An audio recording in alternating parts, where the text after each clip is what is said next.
करती है कि स्वामी अब इतने दिन के बाद, इतने युगों के बाद, इतने कल्पों के बाद आप आए हो। कितने सज्जु, कितने त्रेता, कितने द्वापर अनगिनत बीत गए और कितने कितने कष्ट हमने उठाए, 4 खानों में, 84 लचुनियों में, नरकों में। वहां हमारी किसी ने कोई वीरता नहीं सुनी, हम कैसे पल पल सताए मारे गए। अब आए हमको जगाने के लिए, चिताने की चीज जा।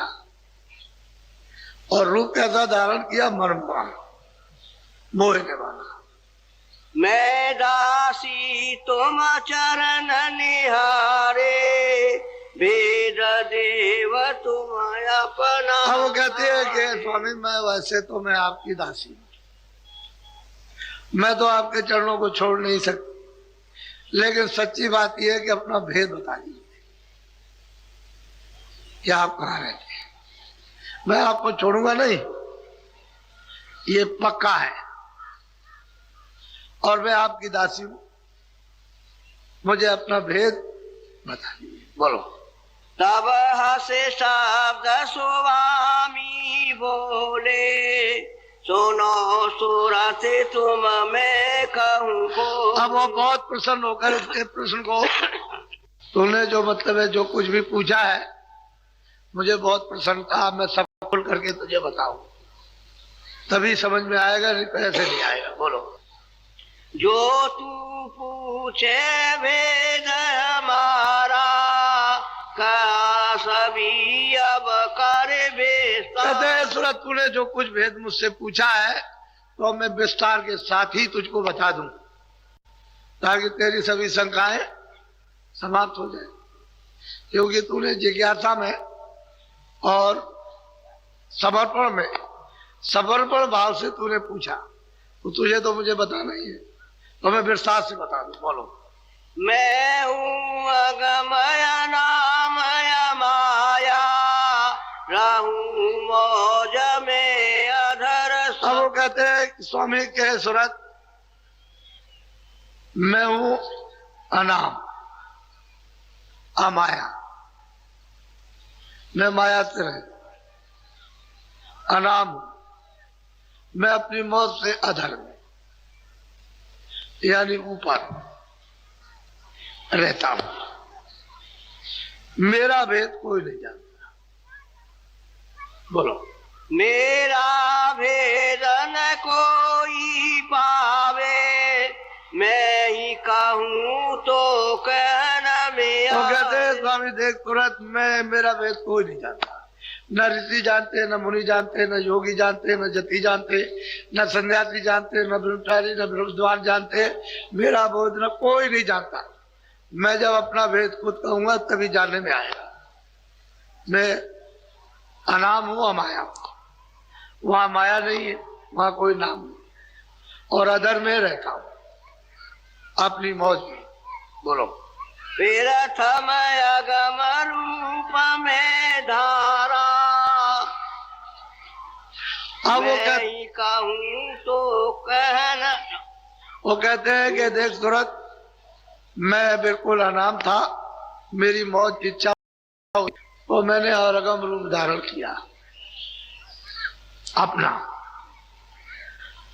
अगम रूप धारण किया और अलग लोक में उसको स्थापित कर दिया। अपने अनाम से, अपने देश से मैं अकेला था, अनाम था, अमाया रहित था, अधर में था, मेरी मौज उठी तो मैंने अगम रूप धारण किया और अगम लोक में उसकी स्थापना कर दी। बोलो। तीसर सात लो पुरुष में भया, 7 लोक में ही रच। कहते मैंने अलग रूप धारण किया, अगम से अलग रूप धारण किया और उसके बाद सत रूप धारण किया। तो अलग जब रूप धारण किया तो अगम लोक में, वो लोक उनका अलग है, और सतरूप जब धारण किया तो सतलोक अलग है। तो सतलोक भी अलग है, अलग लोक भी अलग है, अगम पुरुष अलग, अगम लोक भी अलग और अनाम लोक अलग। कहते हैं कि ये मैंने तीनों अपने रूप स्थापित कर दिए तीनों लोकों में। एक का नाम अगम पुरुष, एक का नाम अलग पुरुष और एक का नाम सत्पुरुष। इन तीनों में मेरा रूप या से उतरी कलाया। अब वो कहते हैं इन तीनों में मेरा रूप स्थापित है, मुझे वहां जानो कि मैं वहां हूं। मैंने अपने सतरूप की स्थापना कर दी, मैं तो अलग हूं, जैसे पहले था वैसे अब भी हूं। मेरी मौज उठी तो मैंने मतलब ये कि 3 रूप स्थापित कर दिए तीनों लोगों में। अब जो कुछ भी रचना का विस्तार होगा यहीं से होगा, सतलोक से सतपुरुष से होगा। कहते हैं सतपुरुष से 2 कलाएं निकली, 2 धाराएं। बोलो।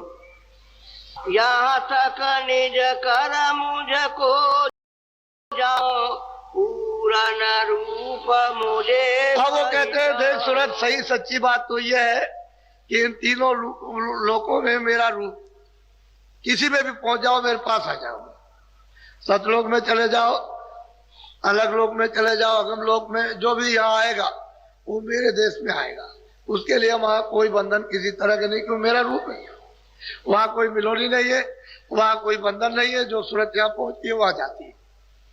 सबने यहाँ बताया, गोस्वामी जी महाराज ने भी कहा, लेकिन चूंकि आपने अभी उनके उसको सुना नहीं, समझा नहीं, उन्होंने भी यही बात कही, इन तीनों में मेरा रूप है और यहाँ तक मुझको निज कर जाना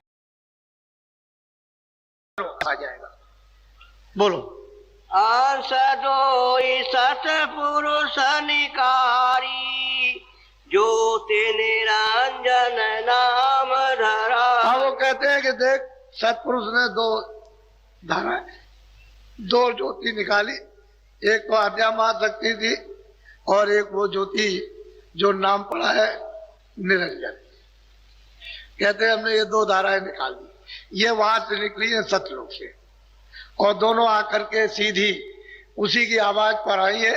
झंझरी द्वीप में सैदल कमल में आकर के बैठ गई।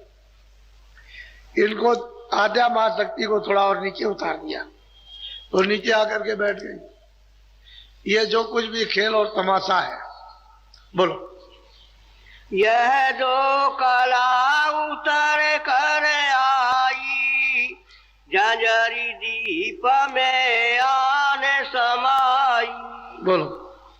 यहाँ बैठी त्रिलोकी रची 5 तीन की धूम। अब वो कहते हैं देख तुरंत यहाँ सैदल कमल में बैठ करके, यानी मतलब है निरंजन भगवान ने और आद्या महाशक्ति ने यहाँ बैठ के 3 लोक की रचना की है।